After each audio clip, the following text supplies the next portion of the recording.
What's going on, guys? It's Jack Gillis 1875 here, and today I'm going to be doing my guide to the Leipzig Derby. So if you guys remember, I put up a story on Instagram asking what Derby video you'd like to see. The options were Brandenburg or Leipzig, and I've got to say, it's safe to say that the Leipzig Derby won overwhelmingly, I might add as well. So that is great, because Leipzig Derby, it's a good one to talk about, a lot of good stuff there. So in this video I'm going to be talking a bit about Leipzig as a city, the history of both teams, sort of head to head in the derby, and of course the all important things, the fans, before I give my sort of view on it, and where I stand. And this is going to be all part of a new series called Derby Guides. So I'll be doing derbies from all over Germany, so keep an eye out for those.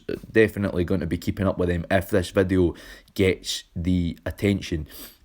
Let's jump right into talking about Leipzig as a city now. So before we talk about the derby, we've got to know Leipzig as a city itself before we jump into talking about the football. So Leipzig is Germany's 10th biggest city, and it is the biggest city and most populous city in the state of Saxony. But fun fact, it is not Saxony's capital, that is Dresden. I don't know why, there's probably some sort of political reason behind it. But anyway, Leipzig is a city with a rich history. It was first sort of recorded as a city in the 11th century, and ever since then it always became a centre of culture and commerce within Saxony and then Eastern Germany later on. So Leipzig has loads of good cultural and trade links.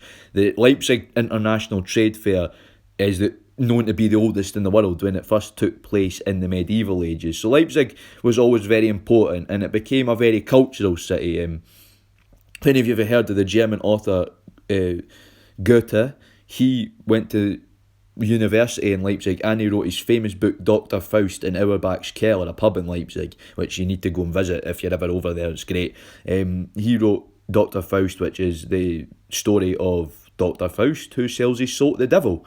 Not a great idea, and I don't recommend you try that at home, but he sells his soul to the devil. And Goethe is like Shakespeare, or Rabbie Burns. How we learn Rabbie Burns or Shakespeare in school. Well, Goethe's like that. German children learn about Goethe in school a lot in his books, but there's a strong link to him and Leipzig because he went to university, and he's actually got a statue near the Alt Rathaus. So the other thing that Leipzig is famous for is music. Leipzig has a very musical connection. Mozart used to be the organ master at a church in Leipzig, at St. Thomas's, I believe. If anybody from Leipzig wants to correct me on any of these facts were not checked before, I've got to warn you, I'm working on what I remember from being there. But so it has a very strong connection to music and culture. Another good thing about Leipzig is, unlike a lot of cities in Germany, a lot of the old buildings remain intact, because Leipzig didn't sort of get too badly hit during the war. So a lot of its nice old buildings like the Alt Rathaus and the Hauptbahnhof and all the nice old streets remain.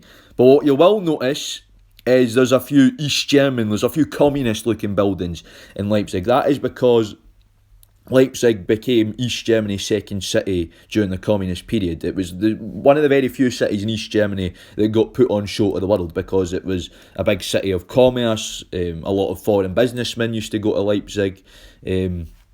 So it was one of the very few cities that the East German government were happy for foreigners to go to. Now, Leipzig was actually integral to the collapse of East Germany because of the Monday demonstration. So in 1989, a group of people at a church in Leipzig decided, you know what, we're fed up of the Stasi, we're fed up of the East German government, we're going to protest. And whilst these began small, every Monday they got bigger and bigger and bigger until the whole of East Germany joined in. And it eventually led up to the events which caused the collapse of the Berlin Wall and then East Germany itself. So Leipzig sort of had an integral part in that. Now if you're going to Leipzig, like I said, there's loads of nice old buildings to see. There's also the monument to the Battle of Nations, which was built as a memorial to the Franco-Prussian War. You've also got the Rundenecke, which is the local Stasi headquarters. Leipzig had the most Stasi agents out of any state outside East Berlin in East Germany.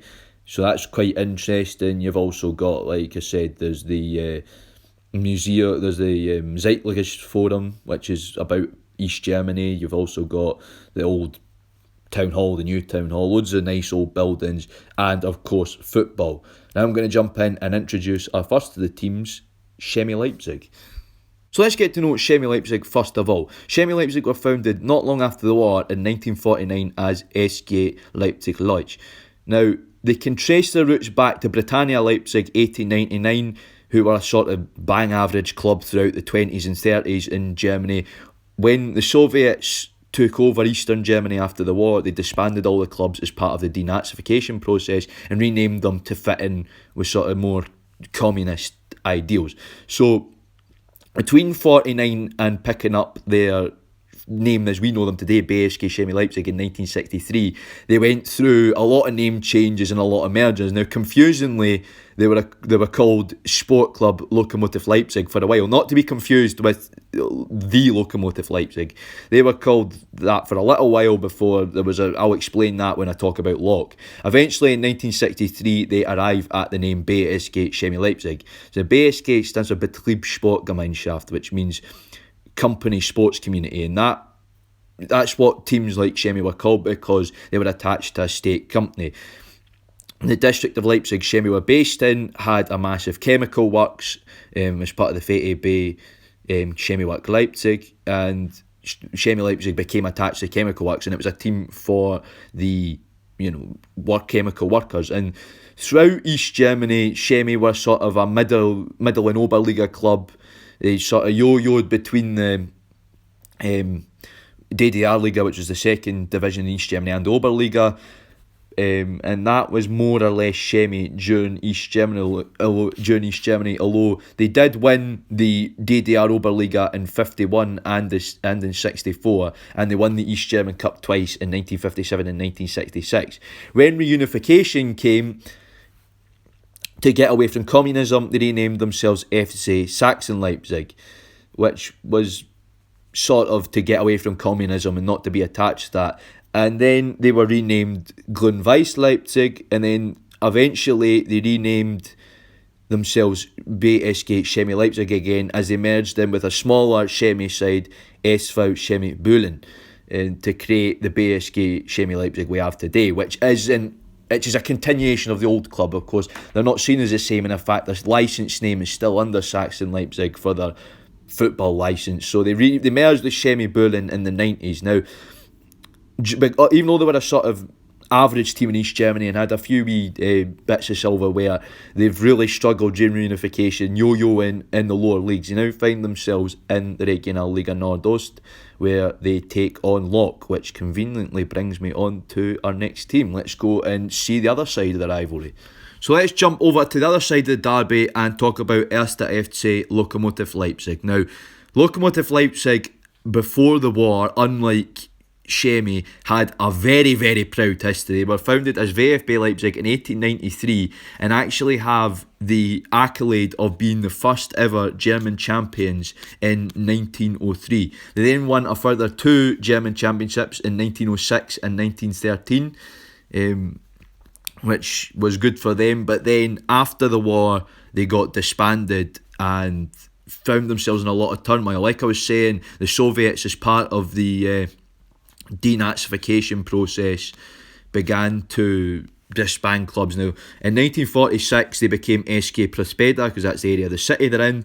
That was forced by the Soviet military police. They then became BSG Erich Zegna Prospeda. They then became BSG Einheit Ost, before eventually in 1966 they became 1. FC Lokomotiv Leipzig, because it was decided after Chemie Leipzig became a Betriebssportgemeinschaft that the other Leipzig team needed a state functionary or a factory to be attached to. Now, very lucky for them, the East German Transport Minister was a VfB Leipzig fan as a lad, and he decided, you know what, we'll attach them to the railways, the Deutsche Reichsbahn.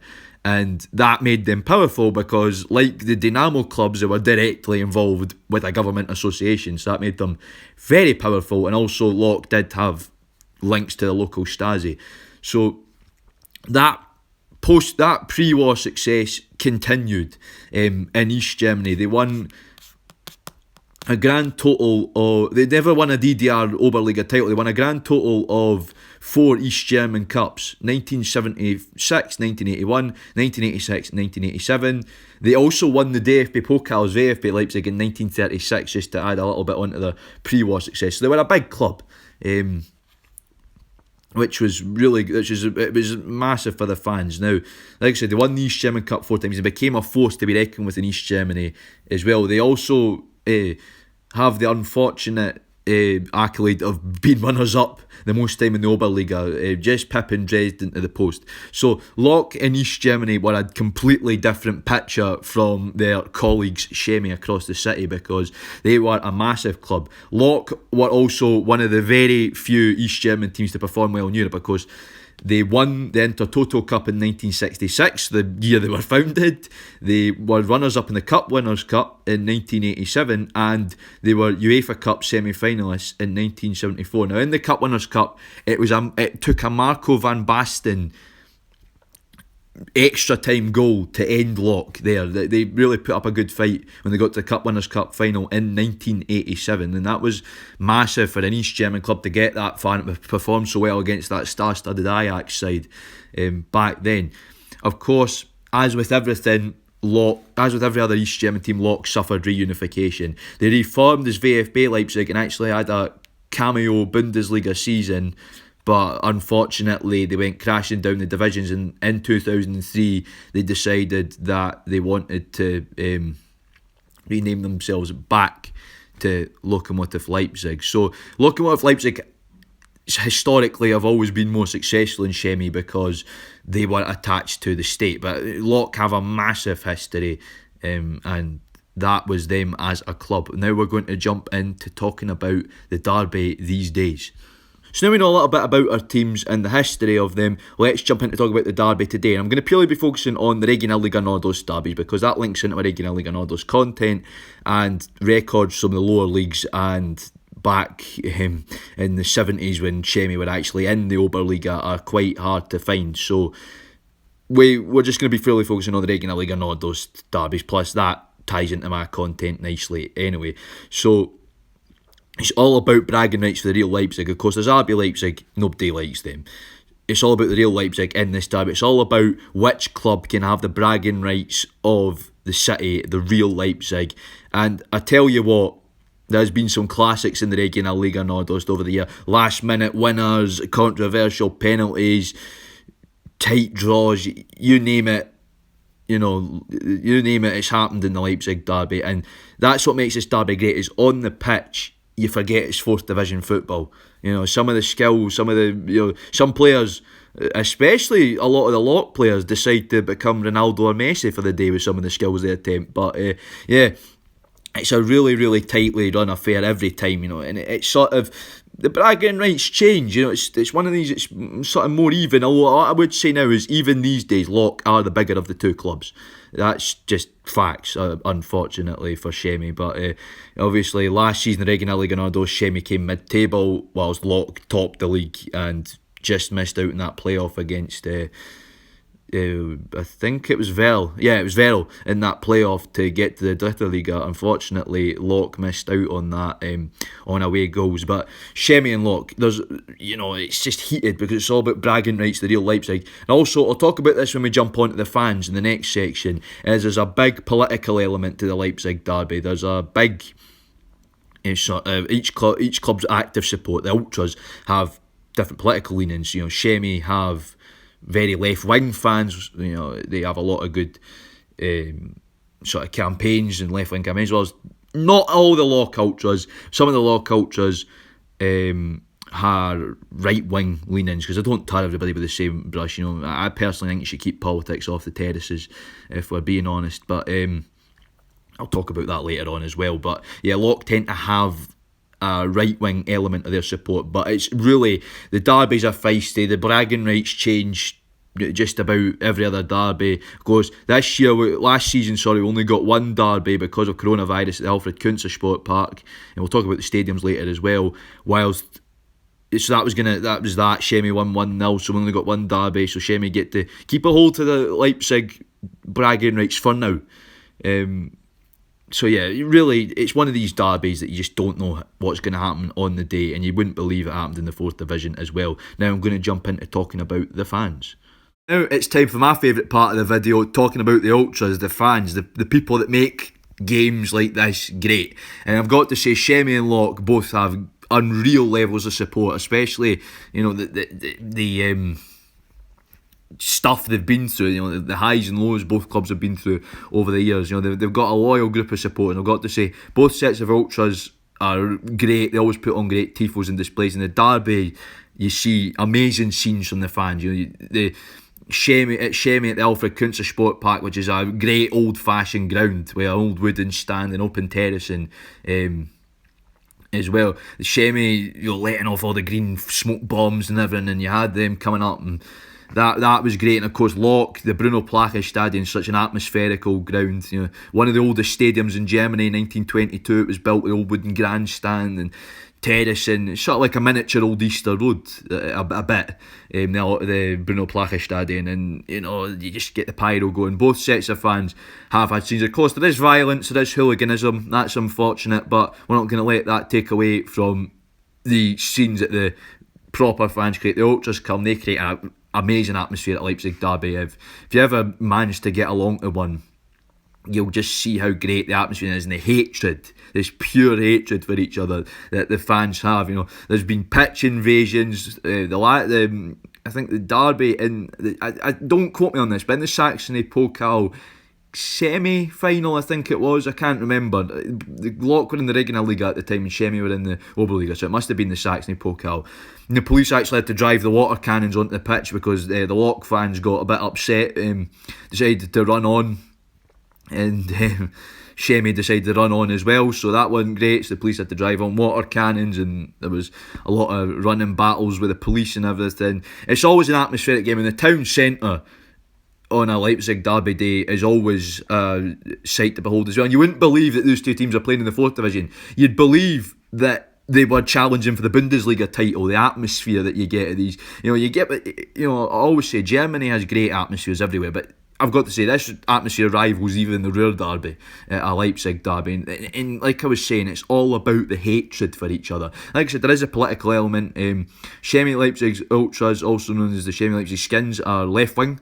They're very left wing, and they are pally with Eintracht Frankfurt, whilst Lokomotiv Leipzig are on the right side of the political spectrum. Not all of them. You do see, sadly, bad things coming off the Lok terraces, like Nazi salutes and everything on occasion, but you can't, those are a few idiots. But Lok do have that reputation. Lok have friendships with Hallischer FC, which is a club nearby in Halle an der Saale, which is the next sort of city along from Leipzig. You also, Lok have international friendships. A few parts of the Lazio support are friendly with Lokomotiv Leipzig, more sort of the hooligan side of it. And like I said, Shemi are friends with Eintracht Frankfurt, and also enjoy a little bit palliness with fellow left-wing club St. Pauli as well, which means Shemi in turn are also friendly with Celtic, and I know a few Shemi and Celtic fans out there, whilst Lok don't really have many international ties outside of obviously Lazio, so their friends come as well. The Frankfurt boys come down for the derby as well, so it's a really great atmosphere. Like I said, there's just scenes every time, especially in the last minute winners. You've got to love those, and especially the Regionalliga Nordost. I'm looking forward to the derby this year, but the fans make the game. And I've got, like I was saying, I keep repeating myself, but the Leipzig derby has an atmosphere to rival just about anything. And people say, it's lower league football. You go and watch it. Go and watch the Copa 90 documentary, which I'll link in the description. Go and watch any of the sort of pyro shows or whatever from the derby, and you will see that, it's lower league, but it's mental. You're regularly getting crowds of about 4,000 or 5,000, or even sellouts. It depends how the police feel. Sometimes they limit the tickets, but you get crowds of 4,000 or 5,000 at these games, and that's in the Regionalliga.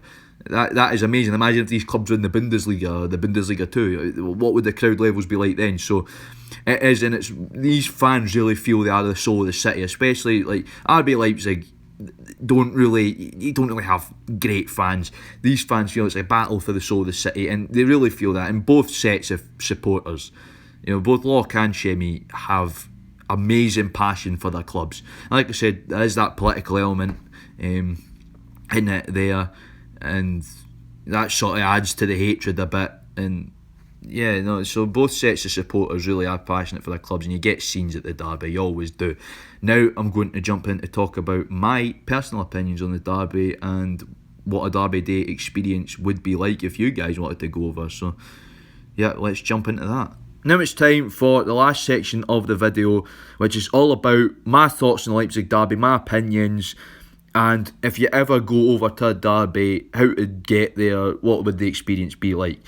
Now, obviously, I think you guys know what I'm going to say about the Leipzig Derby because I've been bigging it up, but it is one of the best in Germany. You know, it's up there with the Berlin and Ruhr Derby, without a doubt, and it is so underrated. I don't think it gets the media attention it deserves. Even in Germany, you know, you'll get like programs like Sport and Austin and everything are fantastic. I'll show you it, and talk about it. But outside of that, nobody really cares in Germany because obviously it's the Red Bull show in Leipzig these days. You know, nobody really cares about what Locke and Shemi are up to, but this derby is fantastic, and certainly I think it should get attention abroad as well. But people say, oh, it's in the 4th division. Like I was saying, on the pitch and in the stands, you wouldn't tell it was the 4th division. You'd think they're fighting out for the Bundesliga title, and you really just get a feeling of what football is all about when you go into the Leipzig Derby. It is all about the passion, fighting for your city, fighting for bragging rights your city. That is what the Leipzig Derby is all about. And like I was saying, fans are amazing. The fans make the game what it is, and I think that's why I'm glad for the derbies this year. Hopefully, fingers crossed, if there's no second waves or anything, that we'll have fans in for the Leipzig Derby this year, and they'll create a special atmosphere as well, because both clubs are special clubs. They are fantastic, and Leipzig is a place that I'd say after Berlin's one of my favourite places to go. Leipzig's such a great city, and these two clubs just bring that to the fore. You know, they really show how great Leipzig is. They really, show. You always show what Leipzig's all about. You know, Locke and Shemi really are, fantastic clubs. I think this derby is criminally underrated. It's fantastic. It really is, a great derby and a great experience if you ever want to go. Because if the fans make the game, and the amount of aggression and passion and history with both clubs is just amazing. So if you want to go to a Leipzig derby, if you ever take the fancy, what I will say is, here are my top tips. Get tickets in advance because they sell like hotcakes. And also, if you're a Shemi fan and you want to go to the away end at Bruno Placa, the police will limit the amount of tickets that will be getting handed out. And if you get found out a ticket, you will be arrested. So do not do that. Do not go out a ticket, or else you'll be in pretty big trouble. The other thing is, it's maybe no a trip for the family. I will say, especially if you're going in the away end, it's not one for the kiddie winks. This one, unless you want to start them young. So what I'd recommend is, if you want to go yourself, I'd always watch out, watch your back. Don't wear colours until you're actually in with your own lot, because that'll cause problems. Don't film, don't act a nanny goat, because the police are everywhere. Half of bloody Saxony police are there for Leipzig derbies. So don't, don't act the nanny goat. Like I said earlier, get tickets way in advance. Both stadiums are easy to get to on public transport, and your match ticket entitles you to free use of the trams and the S-Bahn in Leipzig. And if you ever end up at a Leipzig derby, please tell me, because it's a great experience, and I'd like to hear your experience of the Leipzig derby as well. But that is definitely, those are the things I'd recommend. Get tickets in advance, maybe no one for the family, and don't wear colours until you're in with your own lot. Watch your back. As much as you'll probably just have a nice time at the football, there is a sort of element of hooliganism and everything there, and usually they keep to their own arranged fights, but sometimes so don't wear colours. The away end can get a little bit dicey as well, from what I've seen. So just watch out. Just watch out when you're doing that. So if you want to get to Leipzig, obviously Leipzig has an airport. There's no flights from Edinburgh or Glasgow, I don't think, so you'd have to go down to England to get to Leipzig airport. Alternatively, fly to Berlin and get the train down if you ever fancy going to Leipzig derby. But yeah, criminally underrated, and I think it is it's one of Germany's great derbies, and one of Germany's great cities. Now I'm going to go and cut to my outro. So guys, that concludes my guide to the Leipzig derby. thank you so much for watching, because like the day the Oberliga Teams Ready Now video, despite the fact it isn't that graphically exciting, it took a lot of research and getting all the images put together. So it took a long time for me to put this video together, and I'm really glad that you guys show these videos support, because it's what I'm passionate about, you know. I love German football, I love German non-league, and I love talking about it. And, you know, Leipzig's a city that's special to me, because I visited, and it's just a great place and a great city. So really talking about this derby, it's been a great one making this video. Really enjoyed it, so I'm glad you guys voted for this one as well. So please show the love in the comments when you watch the video, because it means so much to me to, you know, keep going with these and seeing the support of my pals as well. You know, really, it does mean a huge amount to me. So thanks so much, guys, for all your fantastic support that you give me on these sorts of videos. And like I said, maybe you've learnt something about the Leipzig Derby, maybe you'll even want to go over for one now, and you can maybe decide what side of it you are. Personally, I'm a lock man in this one myself. Pretty sure you guys know that about me.